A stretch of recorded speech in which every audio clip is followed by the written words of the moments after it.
Elena Noguera, Christine Béroux a lu votre livre. Oui, tout à fait. Pour une fois qu'elle lit un livre. Je suis contente de vous rencontrer parce qu'on se suit sur Instagram. Oui, vous absolument. avez liké mon chat la dernière fois Oui, et j'étais tellement fière. On a parlé à toutes mes copines. Donc il y a un peu de choses. Hein. Alors, on est toutes les deux fans de Nietzsche. Oui. On m'a dit ça. Du coup, ici, quand j'en parle, j'ai l'impression que ça les saoule. Donc, je vais en profiter que vous soyez là pour en parler. Je sais que là, ils oseront rien dire. Parce que, sans rien dévoiler, j'ai trouvé qu'à la fin de votre livre, il y a quelque chose de l'éternel retour. Sans compter que votre personnage incarne une réévaluation des valeurs très nietzschéennes. Surtout Ta que... gueule. Ok. Vous avez raison, je vais me focaliser sur le roman d'Elena, qui est un thriller. Elena Noguera, oui. D'Elena Noguera. Elle me suit sur Instagram, je peux l'appeler par son prénom quand même. Ce qui me parle... donc, c'est un thriller et ça me parle parce que ma vie est un thriller raté. Étant donné que j'arrive jamais à faire des blagues qui tuent. La preuve à l'instant. Alors, c'est l'histoire de Cléophée qu'on voit pas travailler et pourtant elle a un 3 pièces à Montmartre et une Mercedes décapotable. Voilà, officiellement elle est journaliste, officieusement on se dit qu'elle pourrait être attachée parlementaire. Et un jour, elle se dit, le premier venu, je vais le forcer à m'aimer, sinon je le tue. Alors moi aussi j'ai voulu faire ça une fois, et puis finalement le gars, il m'a jamais vraiment aimé, mais je l'ai pas tué, je me suis dit quand même ce serait triste, tout le monde l'aime bien, Georges Clooney. Je suis passée à autre chose. Alors elle rencontre Ferdinand, à qui elle dit tout de suite je t'aime, et il s'enfuit pas. Pour l'instant, c'est pas un thriller, un mec qui reste quand on dit je t'aime au bout d'une heure. Moi, j'appelle ça de la science-fiction. Alors, on m'avait prévenu qu'il y aurait un retournement de situation. J'ai cru comprendre quand j'ai lu ce passage que je vais vous demander de lire. Ah oui. Il trébucha sur ses chaussures, étalées au milieu du salon. Il y avait une dizaine de paires, parmi lesquelles, en amateur qu'il était, il reconnut des belles de jour de chez Vivier, des ballerines de chez Repetto, des rondini côtoyant de vieux stilettos et des pumas des années 80. Donc là, je me suis dit, j'ai compris. Le gars reconnaît toutes les marques des chaussures de la fille. En fait, il est gay. Mais c'était pas ça. Toujours est-il que Cléophée va foutre encore plus de bazar dans la vie de cet homme que Philippe Poutou dans un débat pour les présidentielles.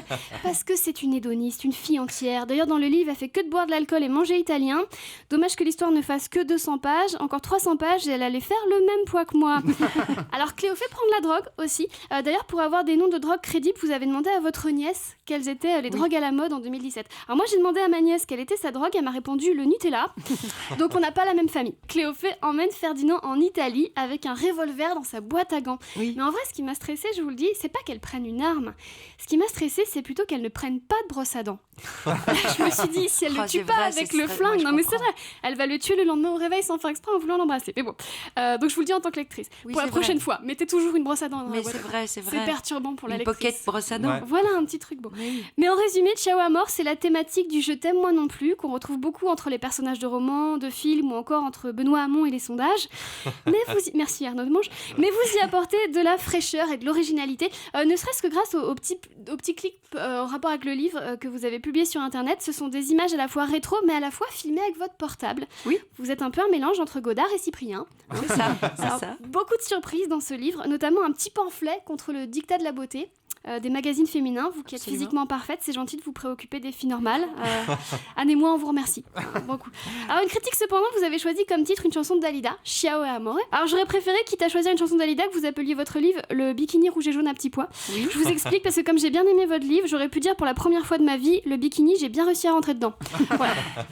Le prochain peut-être, le prochain roman. Alors, j'associe toujours une œuvre à une boisson. Je dirais que le livre d'Elena Noguera se lit avec un bon verre de rosé. Voilà. Pour info, je dirais que Nietzsche, ça se lit en buvant du thé vert et que Bernard-Henri Lévy, ça se lit en buvant un Doliprane. Voilà, vous êtes au courant. Alors, pourquoi du rosé ? Parce que quand je bois du rosé, j'ai l'impression d'être super intelligente et super sexy. En fait, j'ai l'impression d'être vous. Voilà, c'est pour ça que je bois jamais de café parce qu'après, je suis énervée et j'ai pas envie d'avoir l'impression d'être Mélenchon. Merci de m'avoir écouté. Merci. Bravo, merci. Bravo pour le livre.